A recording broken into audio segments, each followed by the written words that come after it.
haasawuun furmaata fituu dhabuu osoo hin taane namuu gaddatti dhagahamee garaa nama guba seenaan kun wanti raawwatame. Mana biraa warreen achi jiran warreen biyya arabaa hunda keessa jiran ta'anii waan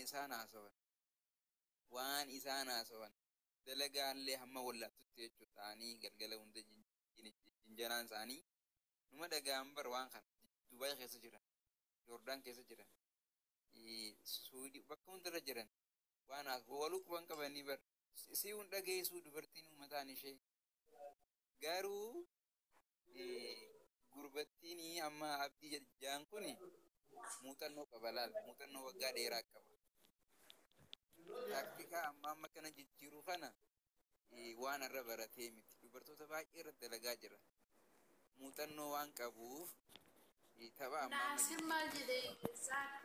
Naasir maal jedhe beekte anaanan beektanii akka uummata qarqaaruudhaan beektan malee ani kara dura iyyuu reeffa kara biyyaa galchaa ture kara reeffa 8 galchine jedhe waan afaan isaatii akkasitti baasee dubbatu gurra kootiin hin dhagee dhugaa rabbiin arme kun nagaa gurra kootiin biizinasa mataa isaanii jiran ikko of isa kanammoo ani keessa miidhagee wayyachuudha kan achi keessa turtee makaraa namni hin nyaanne nyaatte boodan akka miidhagga achi keessa baate gaafa isheen na himtu nin booyechuudhaan bakka dirqama wanti shamarratti hin dalagamne jiru lammaffaa ijoolleen keenya walii hin galan jechuudha amma ijoollee shamaraa kun yoo dhala yaada gaarii qabaatte tokkotu na qeeqa tokkotu na tuffatu waliin dhageenyu jechuudha osoo nuti kaddaama warri jedhamne kun walii dhageenyati dhugaa rabbi biyyoo isaa nyaachisuu dandeenya. Isaan mucaan dhugaa mucootaan haadhoisi ijoollumti keenya dhaggeeffadhu isaa eegale nu wajjin waa meeqa haasa'anii ati dhugaan keessi bahee jira dhiisii bakka isaan yaada iyyanii kaddaama mana arabaa jedhan dhugaatun maraacha malee jaalanneeti miti kan iyyinu jechuudha. Takkaa tokko kanarra bahee ijoolleen nabee kana nama tokko kan erga fayyadamu jedhamee dhugaaf takkaa tokko kanarra bahee waan takka namallee arrabsee hin beeku isaan hin beeknellee dheengadallee naman arrabsee hin ilaale sababni isaa namni miira keessa gaafa nama galchu waa hedduu dubbachuu dandeessa aarii dubbachuu dandeessa si fakkaata deebi'anii immoo nama sana fakkaata sirraa waan ati dubbatani hamaalles dubbisanii deemanitti waan biraa haasa'u ofiin boonu waan nagaamutti kan akkasi waan ta'eef ijoolleen keenya barnoota si nyaata keessattuu ijoollee shamaraa of eeggannoo godha keessattuu ijoolleen shawaa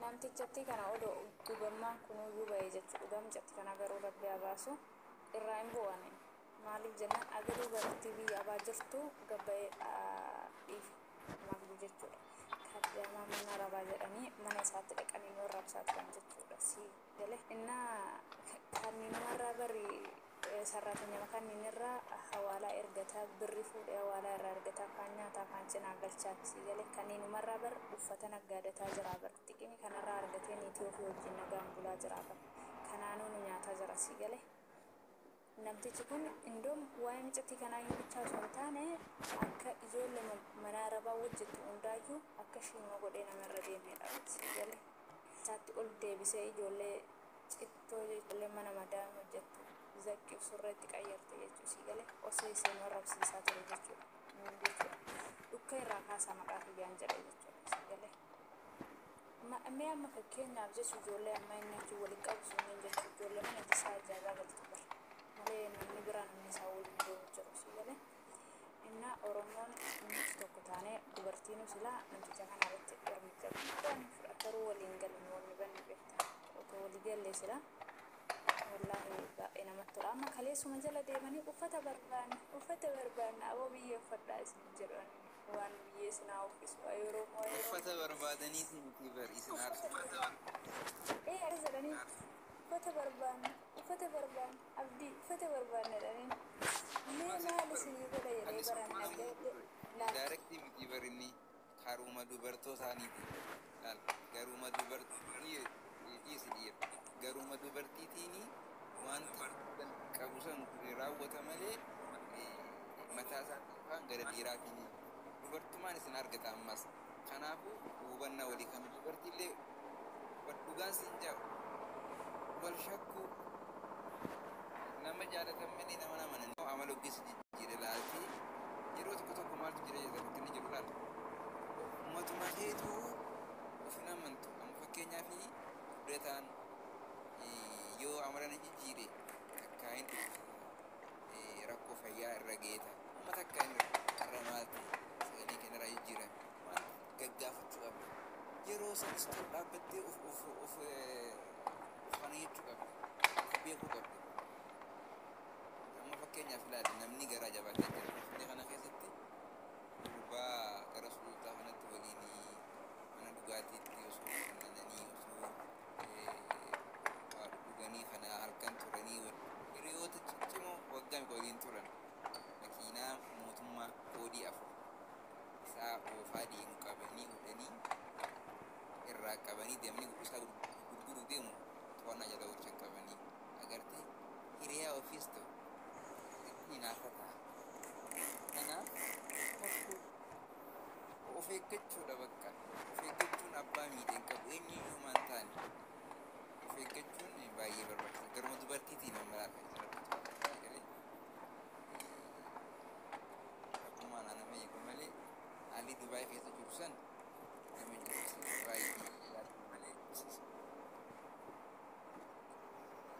Ani kan nagarsiisu ijoollee Bar maal akka uffatu maallii jiru mootirraa hin bitatti nawaazin. ijoollee keenya achitti gaafa san dhugaa fidanii deeman jedhanii maqaa tuulamaa baatanii deeman isaanumatti nu gube bakka waan biraatti iyyuu miidhamne jechuudha. Isaan dhugaa mucaa dhugaa osoo isaan ta'an isaan sanidha bakka. Ijji baasanii keessa haa bahuuti. Sarootaan ilmaan qixxaadhaan bultu asirratti jechuudha. Daabboo takkatti shawwadamtee biyya Dubaay wajjin nyaatti birjarri dhugaa rabbi shamara keenya irraa maallaqa guuttee shamara keenya miitee jechuudha. Jarri wajjin kana beekan dhibbaa Baay'ee sagalee dhagan. Arshii nyaatanii Kunoo mucaan dheengida ka tuulamaa ka deeme sun harma mucaan waliin isaa galanii biliyoonni bizinesa waliin hojjetanii jiran isaan saniif baasanii waliin himan kaa osoo amma jawween dhugaa dubbate osoo amma mucaa sunda dhugaa dubbate itti tasaa mucaa irraa baafa akkamitti gadi baasanii dubbatan maaliif wal dhoksanii walumaan ta'anii nyaachuu barbaadu biyyee abbaa isaanii nyaatu jechuudha. ani maatii sodaattuu irraa dhalanne ani maa irraa dhalanne jedhu Dubaay keessa taa'ee sodaattuun dhiiratee kan Dubaay dhaqee hojjetaa Dubaay taa'ee biyya ofiitti dhufee kanan jiru sadaqaa Waan qixxaa inuu daabboon biyya keenya birri takka duraanii birri takka birri shilingi keessa waan qixxaa takka ittiin nyaattu jettee shawwadamte dhiirri Dubaay keessa jechuudha. Biyyee abbaa ishee nyaatti garuu mooyyini shamarran keenya amma fakkeenyaaf yoo dhanii amma waan tokko nuuf hojjetna osoo jedhanii osoo amma osoo irra hojjennee jara kanuma irra hojjennan jechuudha. Uffata isaanii irraa bituu dhiisni paaspoortii karaa isaaniitiin jijjiisfachuu dhiisni iqaamallee hojjeesifanne karaa isaaniitiin waa mara osoo akkasii cufne nuti walii galle jechuudha. Biyyee abbaa ishee nyaatte kara biyya ishee deebitee qotti jechuudha. Dhugaanis ni himaati. Garuu maalinni rakkoo shamara keenya yoo ofiin boontuun amma jara kanarraa ni dhiyeessine ittinaa walii galte natu ishee duuka deebi'a. Yoon immoo ishee walii gale ishee akkasitti shamarri keenya biyya wal nyaachisuu jirta malee osoo walii galleeti jechuudha. Daaraa irraa bee kara biyya ishee galte jirti.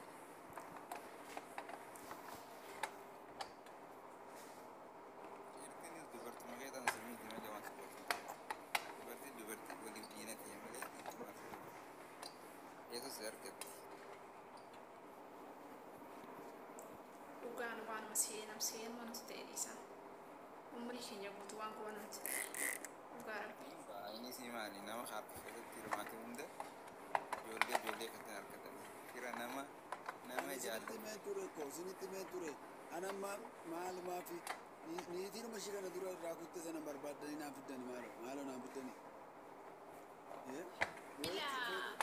suura keessatti lafa guddata wanti rakkoo ta'e mucayyoo kana hariiroo oggaa sadii guutuun fakkeenya baane osoo hanga miidiyaa kanarra jiru shirwattan hedduu qaba nama na beekuun hin qaba fakkeenyaaf garuu yoo ati oggaa sadii guutuu osoo turtoo karaa miidiyaa kamarraa hubbatte hiriyaa ittiin haasawtu osoo bilbila harkatti fayyadamtee namoota tokko akkasitti bakka sirnaan guyyaa guutuu guyyaarra hiriyaa ofii ittiin haasawtu jiraate nama oggaa sadii guutuu bilbila osoo namaan hin haasa'in akkas jiraate karuma ittiin hariiroo ittiin immoo hin dhabnee barmati. Maaliif mucaan kun osoo oggaa sadii kana guutumee fakkeenya namni tokko si dagatama inni dagatamtaa namni sun beeku bare. Hidhaa kana hunda garuu immoo haagamiin akkanatti gara jabeenya haagamiitiin akka sarratti dhagahu danda'e. Haga kana Oromoon gara walitti jabaata uummata waliif hin laafu. Wal balleessuun namni Oromoo wanti beekuu qabda. Namni bileeni tokko ijaare namni tokko diiguu danda'a. Garuu immoo wal ijaaruun waliin jiraachuun Oromoon jennee Oromummaa biyya hubachuu jira. Keessattuu ijoolleen keenya yeroo maraasirraa suuraa hedduutti laxxafatanii tokko irraa utaalu malee faayidaa takka hin qabdan. Dhiira shamarranii jechuudha. Natti dhukkeessinirraa kaasan anaanii kaase. Sababni illee gaafa rakkoon tokko waliin birmattu gaafa sirbi haaraan beebicha asirratti nu kan raafamu ishiidha. Eessa akka dhageesse akkamitti akka bahe bakka fidduun beeku kan raafamu dhaltuu shawaatu dura jechuudha. Marti keenya iyyuu garuu gaafa rakkoo eessa baasanii jiramee marti anaanu kaasee eessa jirame. Tokkoffaa maal an dhugaa rabbi beeddota kana gaddisiisa bare loon itti yaadutti iyyuu na gaddisiisa. Hanga kana wal dagachuudhaan kan ka'e hanga kana wal tuffachuudhaan kan ka'e immoo sababa eenyu gadi taanetu nuti. Abbootiin keenya biyya keessatti amma fakkeenya karaa maraaniyyuu kabajaa qaban safuu fi waa hundaan iyyuu jechuudha. Garuu immoo akkasumatti osoo jiru Oromummaa kaasuu jiru. Taap goona. Ganda keenya wal jabeeffachuu, wal eeggachuu, wal yaadachuu, wal qabaachuu. Anammoo osoo naannoo kana qorattanii ijoolleen as keessa jiraachuu danda'an. Osoo isin qoradhee amma ijoolleen naannoo kana beekuu jiraachuu danda'an. Garuu waliin beekuu. Kanaaf jennaan jajjabaadhamee waa maraa fi isinummaa koo wal qabaadha warra jirtan barnoota isin haa ta'u keessattuu ijoolleen keenya ijoollee shamarran. Sareen biyya Oromaa isin nyaachuudha kana booda jechuudha. Hiyyeessi biyya keessanii na dhaqee gugubsinaa nyaatu dhugaa rabbii isin hima inni karaarra taa'ee caammaa qarabu jechuudha. Innummaa waan fedhe isin haa godhu. Osoo isa ta'e dhugaa rabbiin guyyaa takka daqiiqa takka miidiyaa kanarra baheen dubbadhu kana dhibbatti beekaa. Daqiiqa takka miidiyaa irra baheen dubbadhu. Ajjeesuma itti osoo qaleessa kannisa jechuudha. Garuu waan nama gubuun nama gubu. Reeffa gumaa dhabde jechuudha. Gumaan teechan 50 dabartee dhamdee har'a nurraa ajjeesanii ka'anii gumaan teechan 50 dabartee tuffii haganaa qabne jechuudha. Kan nu tuffachiise immoo ijoollee eeggata deemansan.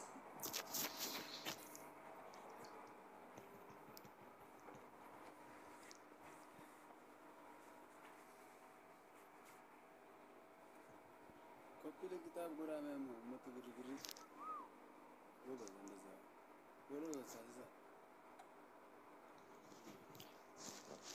amma arrabsuu dhufa jiraate baay'ee ho'aa ture arrabsuu dhiibne miti koo boochi jalqabnee mana baay'ee Maal bo'o kokkolfaa biyyee nyaachisanii alagaa kokkolfaa biyyee nyaachisan maal bo'o waliitii miti qoy. qoraalee uummata gaayyaa Saafaa bu'ale. ishiiwwan gaafa gaayyaa turte waan haasoftuun beektu waan hojjettuun beektu gaayyaa ishii turte ijji dhidhiitee dhufti Uummata areera dugdee biyyaa baate dhugaa uummata zaqqidhachuun beene martaarra biyya arabaa dhuftee nurratti maana taphatti tura biyyee dhahati. Uummata areera. Ugaarum. Dhugaasuu akkuma uummatu dhufeeti sirriirraa baasu nama gaafachiisu waan ta'eef. gumaan keessan kuma shantama dhangaa isin tuffatanii shamarree tuffattee kan dhiiruma shamarree amma bakka garaadhaa qabdutu argame isinis silaa kuma shantama baaftuuf irraa kuttanii akkasitti ture. Anuu dhadhee sirriirraa baase silaa kuma shantama. Dhaggeeffadhu guddaa ta'anii jiru wayii dhaggeeffadhu ilaalchiiqii waan nama hin goone qabu. Mucaa wayii ture beektee birriirraa argadhaa ture jechuudha. Achi maal na godhee birrii 500 giraama 500 kennee birrii 1000 na argee ka'ee birrii 500 na arguu dide. Achi booda eenyu na arguu danda'an ni kadhe beektee jechuudha. Guyyaa meeqaf jechuudha. Na arge. Almi baga nagaa dhuftee rabbii mucayyoo kana guyyaa meeqa deebiin seesuu dide.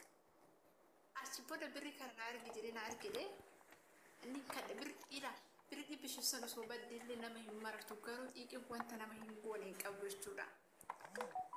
Achi gaafa uffata gurguraa uffata mucayyoo wayii walii Urjii kana galee. dubbisaa haa dubbattu urjiin ta'aa jirtu urjii sanyii nama jedhamu kana. Urjii Rakkoon qabu. Lolu tuttumee lolasii kanan dhagaa. Loltu dhis. Nan beekama. Maatiidha ishee. Nama harargee fakkaata sagaleenis yeroo lolu. Akkasii miti. Booliin yetti kufrati itti fufi. Taap godhaa riippoortii godhaa jirti waan inni barattu. har'a seenaa isinii taasisanii maati jechuudha. Achiin booda mucaa sun maal godhe beektanii edaa mucichi birri naarmu kuni iqaama qabaatu osoo hin taane iqaama goddanyaa isaatiin erga. Iqaama goddanyaa isaatiin fakkeenyaaf namoota hariiroo irraa qabuun ittimee akkasitti iqaama goddanyaa isaatiin erga jechuudha. Achi nama birri 500 waan biraa na goote osoo hin taane garuu xiqqii keessa na galche. Amsi galee sun qabee laalee dhaggeeffatee zim jedha. Yoo nan barreessifis laalee zim jedha. Gaafa kaanii maal naan jedha. Yoo birri 500 gubatta yoo dhiira taate lokeeshina ergi mana dhufaa jedhe. Maal goota mana dhuftee dhufa jedhe. Achi booda mucaa wayiitti illee jiran uffata kana inni hojjeta akkasuma hariiroo goddanyaa isaa wajjin hin qaba. Lokeeshina ergi kiti uffata naaf hidhee hin jedhe. Mucaa sarrabbii kakadheedha. Akkasitti qabamee jechuudha. Biyya gada mucaa sun qabsiifne. Birrii kootirree immoo yini naa galche ergasii erganaa dhiifa mana kadhate jechuudha. Maaliif namni osoo wanti wal miidhuun akka salphaatti wal miidhuun ni danda'ama. Wal guddisuun nama dhiba malee. Jamman ijoolleen isaanii seeraan namaan ergan malee. Gantoota isaanii. Achi booda inni dhiisee biyyaa takka ijoollee Oromootiin maallaqa na erga uffata xalabadhu si jammaranii bitachuu barbaade kan bitadha. Takka maallaqa na erga dheedhin beeku. Haala irraa erga. Ijoolleen hanqii ijoollee shawaa jiru ijoolleen ergan. Garuu isaan ittiin ergadha. Ani ergee nama tokko qofaan beeka. Isumatti ergadha. Mucaa wallaa kootitti garuu takka harkaan tokko naa bulchee hin beeku. Garuu yeroo duraa baay'ee tokko irra akka dhabeetti ji'a 2 ji'a 3 yaalaa tursiisu isaan himte jechuudha. Akkan dhufeen jechuudha. Birri 1,000 iyyuu na nyaatanii beeku. Akkan dura biyyaa kan dhufeen. Isaan gantoota. Hadaraa namaa nyaatu isaan.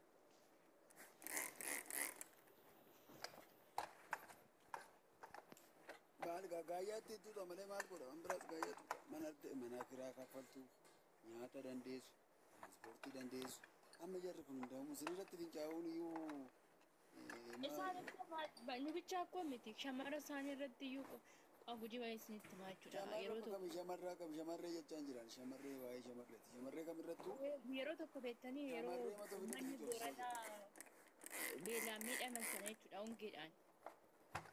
Kanaaf guruubii sanarratti birri walii erguudhaaf guruubii uumne jechuudha. Guruubii sanarratti mucayyoon maal gooti? Mucayyoon poosti gooti jechuudha. Akka intarasanii doontini sirriin taane jechuudha. Kasa ijoolleen itti iyyan maaliif kaneessaa fiddee inni gaafanna akkas dallala arma tokko akkatti na erginaan nuun jette jechuudha. Kasa deebinee dhaqee gaafannaa mucaan biyya kootii kana na godhe naan jettee boochee beektanii mucaa ollaa kootiiti miinaan jette. Ishinis arsiidhuma jechuudha. Birrii kana qofa iyyuu miti kan ishiin irratti ergite maatiidhaafis addaan irtee kan uummataafis ergite jechuudha. Erga irratti barame booda deebisee ijoolleen keessaan dubbistee jechuudha. Ijoolleen guruubii keessaa baatee keessaan dubbistee arrabsitee sana booda erga ganaa ergeef namichi sun jechuudha. Isaan adaraa namaatu nyaatu. Mucayyoon kun ofii ishiitiif qofa miti beektanii uummataaf dhaabbachaa jirti jechuudha. Uummata beela'eef. Garuu darrasanii sobaatti erge beektanii. Baay'ee tokkoon gadde bakka yeroo sanaa kaasee isaan amanuu dhayyuun na dhiise bakka.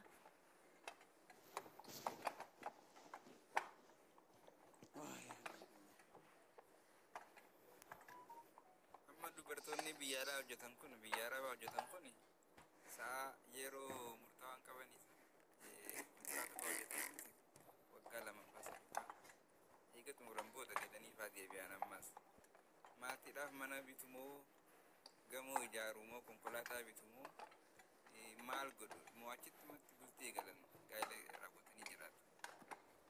Yeroo baay'ee achuma turan bargalanii maaf irraa onnan taane qarshii laal warri ikonomiksii maal ajaa'ibetta ammuma galiin kee dabalu fedhiin keetis dabalaa deema yoo ati hin beekne baay'ee ni gowwoomsu ijoolleen akkasumatti taa'u bar ani nin beeka ijoollee ollaa qiyyaa'u dhufaniiti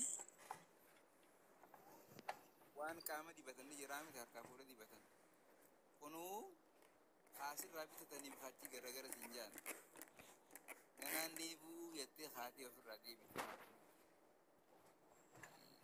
deeffachuu dadhabdee jechuudha utuu ofirraa galanii irra jira wanta argate tokko walitti qabatanii ofirraa deebi'anii nama badaa wayii tokko asitti heerumanii ofirraa jiraatan irra jira.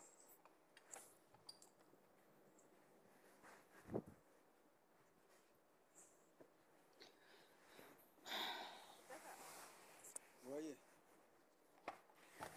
Ayyuu la cuftee? jirta galtu.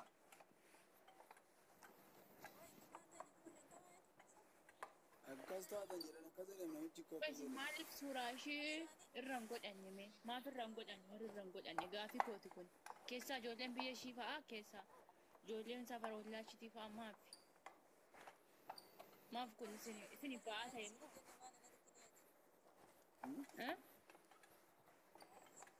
Iskiriit gootanii maal yoo irra godhatanii borus kana yoo jettanii ofis Kanaa yaadachiiftu turteeti. Suuraa irra godhanna rakkoon qabu suura irra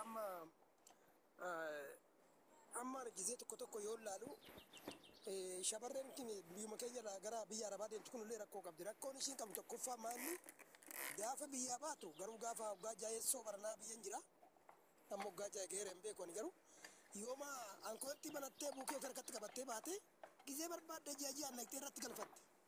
Yaa abaluna yala nyaate hin qabu. Yoo barbaadde maatii ofiillee achirraa gargaarti. Yoo barbaadde abbaa barbaadde achirraa gargaarti. Ebaluna galchi ebaluna yala nyaate kan hin qabne. Birri guddaa nama kaffalchiisa kootti bantee buukee harkatti qabachuun biyya san keessatti. Na'uun kennuyyuu isaanuu warri ejensiituun kennu beektanii namaan Maaliif karakkoon maaliif bineensi si nyaata maaliif duriyyee waa tokko hojjetuu hin dandeenye ka waa tokko nullee maqaan balleessaa jira ka garatti nama rukutan hin beekne biyya arabaa keessa taa'ee dubartii keessa taa'ee caffaradhaan akka nama onnee qabu akka nama rukutuu danda'udha.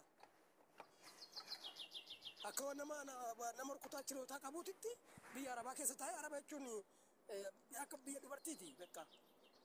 Hin caffara amma achi keessa taa'ee akka waan achi keessatti hafu anuma dhiirrii jedha achi keessa taa'ee ilaala. Kuni wallaalummaadha. Lammaffaa namni kaawwantii ofii barattanii waggaa biyyarraa baatan kaawwantii keessan baradhaa. Kuriyaa. Kaawwantii keessan baradhaa. Oo barbaadan maatii keessan achirraa gargaartan. Abbaa barbaadan obboleessa kee achirraa gargaartan. Wanti namaa walitti si oofu hin jiru. Ofumaaf dhaqxeetuma ijoolleen teenya waggaa biyyarraa baatu biyya arabaatan deemaa malee wanti kun itti mul'atu. Ijoolleen jechuun kaayyoon beeku garuu maaliin godhaa jedhanii yaadan bakka biyyumaa bahu qofa beeku. No biyya arabaa jechuun waan guddoodha moo biyya guddoodha moo akkam biyya arabaa jechuun kontiraata hojjechuu jechuun kan nama rakkate kan namni rakkate garuu hiyyummaatu biyyarra nama baasa rakkoo biyyarra nama baasa hojii hojjechuun badaan qabu.